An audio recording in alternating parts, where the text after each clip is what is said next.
we've come to an understanding that a shared vision regarding cooperation is not only essential for relations between Pakistan and Afghanistan, but a harbinger of regional cooperation, connectivity.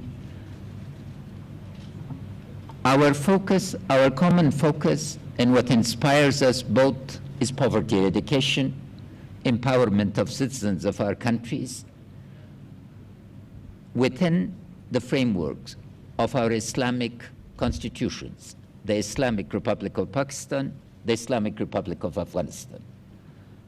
Respect for our Prophet, peace be upon him, is in the blood and mind of every Muslim.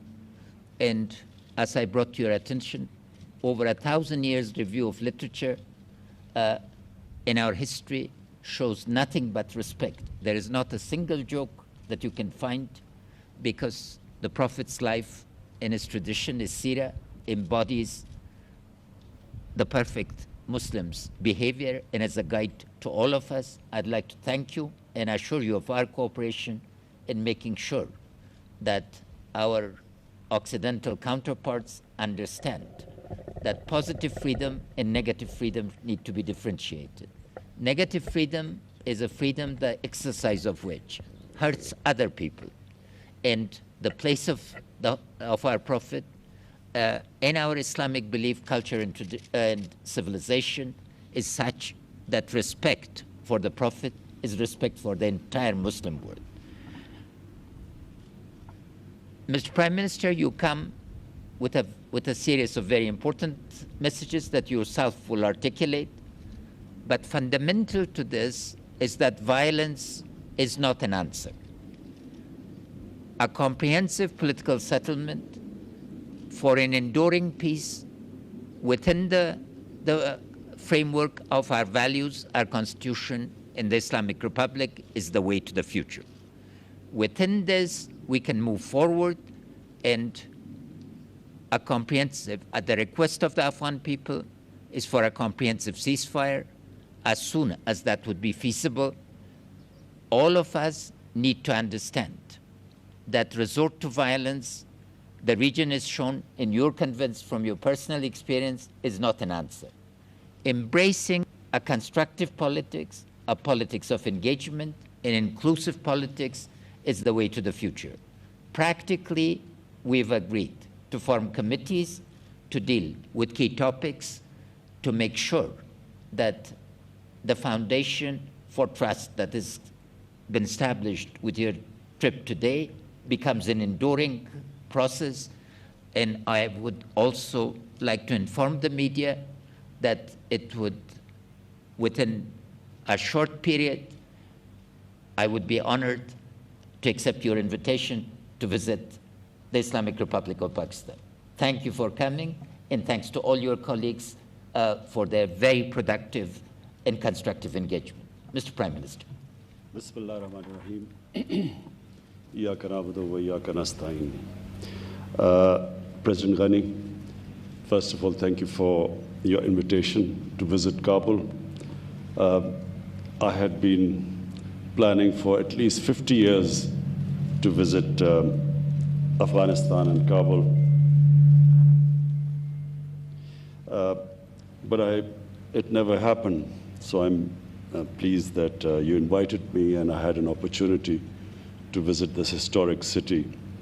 I know all about the history of Afghanistan, and I noticed that you know a lot about the history of Pakistan and what is India. So we are both students of history, and therefore Kabul is one of those cities which are of immense interest to us and Afghanistan. Until in the 60s and 70s, the favorite place for Pakistanis to visit was Kabul, and a lot of people from Afghanistan used to be visiting. Peshawar was a place for them to visit. So we have historical links, we have connections, we have relations between the two countries. So the whole idea of coming at a time when violence is increasing in Afghanistan is to assure you Mr. President, that we, the people of Pakistan, the government of Pakistan, have only one concern, and that concern is what you are feeling in Afghanistan, that we want peace. We feel that people of Afghanistan have suffered for 4 decades, and if ever a human community needed peace, it's Afghanistan, and it is now. Pakistan played its role in getting the Taliban to talk to the Americans, and then the intra-Afghan dialogue. And we noticed with concern that the level of violence, despite the talks in Qatar, despite the talks, the level of violence is rising. So my idea of choosing this time to come was to assure you that Pakistan will do everything, whatever is possible, we will do to help reduce this violence and, in fact, move towards a ceasefire. We have formed committees, as you've said. The idea of committees is to ensure that there's communication between us, between our security agencies. Whenever you feel that there's somewhere Pakistan can help in reducing the violence, please let us know. We assure you that whatever possible within our grasp, within our reach, whatever we can do, we assure you that we will be doing our utmost to reduce this level of violence. Pakistan is the country after Afghanistan which is most interested in peace in Afghanistan. And the reason is the tribal areas of Pakistan, what was the ex-FATA, which has now got merged into Pakhtunkhwa. The ex-FATA region, the tribal areas, were devastated by the war on terror. Half of the population was internally displaced. Their livelihood was badly affected. Billions and billions of rupees of damage was done there.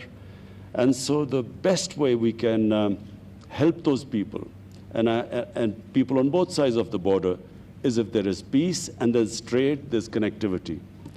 So Commerce Minister had very fruitful talks in the past 3 days.